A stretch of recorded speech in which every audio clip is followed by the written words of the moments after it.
We know that as Asian Americans, we've often been far too silent on the racism endured in all the great cities of our nation. And so we join together and are speaking today to invite Yuli, Major League Baseball, and all Americans to help us move forward in a divided time. This is a picture of my church member, Hagi Kusunoki. Hagi and her late husband, George, were treated as enemies of the United States during World War II. Hagi is holding a bronze medal awarded posthumously to her husband for his brave service in the 442nd Battalion, rescuing 211 Texas soldiers, American soldiers who were surrounded by Nazis.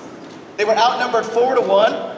They suffered over 800 casualties, these Japanese American soldiers, in order to save these Texans.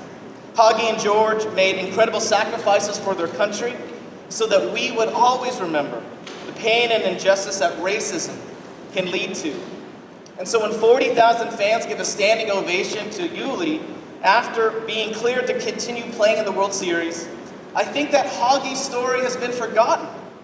My friend Peggy Kamonmato this weekend was met by strangers who pulled the slanted gesture in front of her and her young daughter.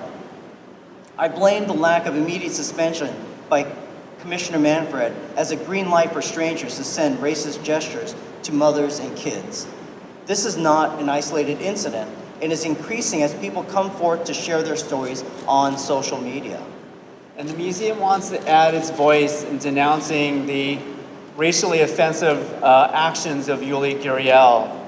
And we do appreciate that Major League Baseball took swift action, but we also feel that the action wasn't strong enough, and that by allowing Yuli to continue to play in the World Series is actually condoning racism against Japanese Americans and against Asian Americans. So we would like to extend an invitation to Yuli and to Major League Baseball to come to this museum to learn about the impact of racism. And in the 1940s, it led to the incarceration of 120,000 Japanese and Japanese Americans.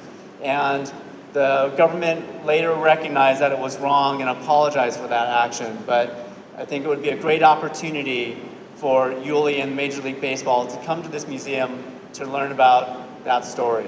Thank you. Go for Broke National Education Center would like to join our fellow organizations and Americans across the United States in declaring that what Yuli Gurriel did the other day was reprehensible, and that Major League Baseball's reaction, more importantly, was inadequate.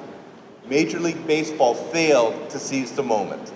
They failed to take the opportunity to say to Americans across the nation that racism has no place in baseball.